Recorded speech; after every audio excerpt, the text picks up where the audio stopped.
السلام عليكم. اتكلمنا فيديو قبل كده عن المراهقين وازاي نتعامل معاهم وازاي ان احنا هنطبق عواقب بدل العقاب. طيب، اثناء تطبيق العواقب دي هيحصل كلام وهتحصل مشادة وممكن يحصل استفزاز. ازاي ان احنا نتحكم في اعصابنا وما ننجرفش للجدال او الاستفزاز ده وتبقى مشكلة وخناقة. هم اذكياء جدا وهيحاولوا ان هم يثيروا اعصابنا بشويه كلام كده، خدوا بالكم منه. رقم واحد، انت على طول بتقولي لا، او انت حضرتك على طول بتقول لا، انتوا بتصدموني، انا محدش بيحبني. فتبتدي الاب والام يردوا يقولوا انا بتقول عليا كده، انا عملت لك وانا ما بحبكش انا، وتبتدي تاخد الموضوع على اعصابها شويه. رقم اتنين، اشمعنى انا؟ انتي ما بتعامليش اخويا كده او اختي كده، ويبتدي يحصل مقارنة بين الاخوات.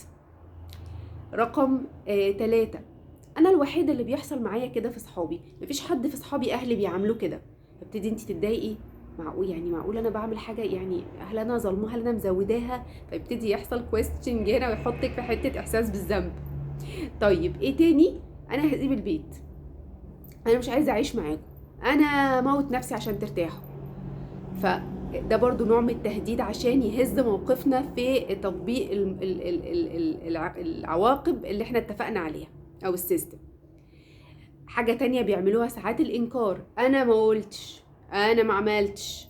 فيبتدي برضو ده يعمل تنرفزي، او الاب يتنرفز، اللي هو لا انت عملت، لا انت ضربت اختك، لا انت رديت على المدرس بتاعك، لا انت اتكلمت بطريقة سخيفة، لا جدك بيشتكي.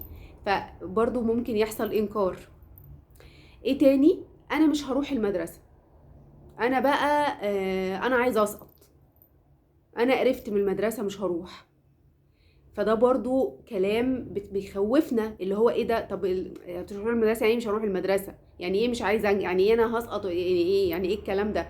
نبتدي ننجرف من المعركة الرئيسية اللي احنا فيها او المشكلة الرئيسية اللي احنا بنتكلم عنها لكلام جانبي. طب ايه كمان؟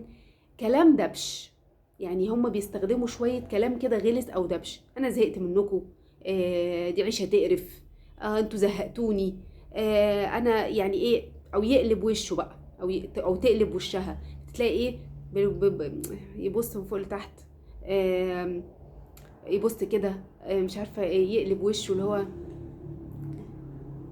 كل الحركات اللي بتتعمل بالوش دي تجاهلوها تماما، ولا الهوا، ما فيش، عادي خالص، عادي. هو عايز، هو بيغلس، فانا مش هستجيب للغلاسه والرخامه.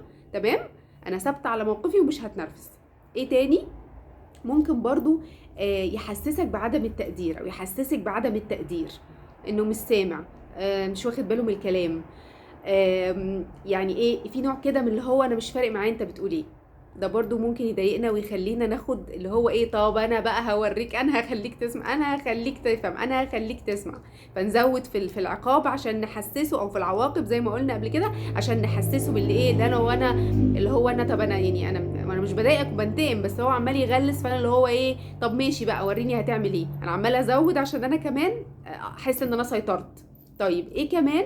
انه ممكن مثلا يتهم الاب او الام في امومته مثلا، او في ابوته، زي ايه، في امومتها او ابوته، زي ايه مثلا، انت بتعمل كده عشان صورتك، ما انت بتعملي كده عشان شكلك قدام الناس، طب انا عارفه ان انت عايزاه يقولوا كذا كذا، انا انت مش فارق معاكي انا، ولا فارق معاكي مشاعري، ولا فارق معاكي انا حاسس بايه، مش مهم هعمل ده ازاي. فيبتدي كويستشن، يعني ايه، يحطك في مأزق، او تحطك في مأزق ان انت، لا انت مش بتعملي كده عشان بتحبيني، ده انت خايفه على منظرك. فيبقى في نوع من عدم التقدير للتعب والمجهود والمصاريف والحب وكل الحاجات اللي احنا بنعملها تجاه اباء او اولادنا عشان خاطر مستقبلهم وصحتهم وتعليمهم ودينهم واخلاقهم. فنبتدي نحس ايه ده، يعني ايه، فهو ايه، هو عيب ان انا يا ابني او يا بنتي افخر بيكي واحب ان انت تكوني حاجه كويسه، ده ليكي قبل ما يكون ليا. تبتدي انت تدافعي عن نفسك او تدافع عن نفسك في مقابل الموقف اللي احنا فيه، فنخرج برضو من فايه، كرامتنا بقى تنقح علينا، يعني كده تنقح علينا بقى فكره ايه، انا اتقال عليا انا بعد كل ده. فايه، فمش عايزين ننجرف برضو للحته دي، ونحس بالعدم التقدير بقى وعدم الحب، وازاي ابني وبنتي بيقولوا على كده بعد السنين دي كلها، ليه يا ربي كده بس.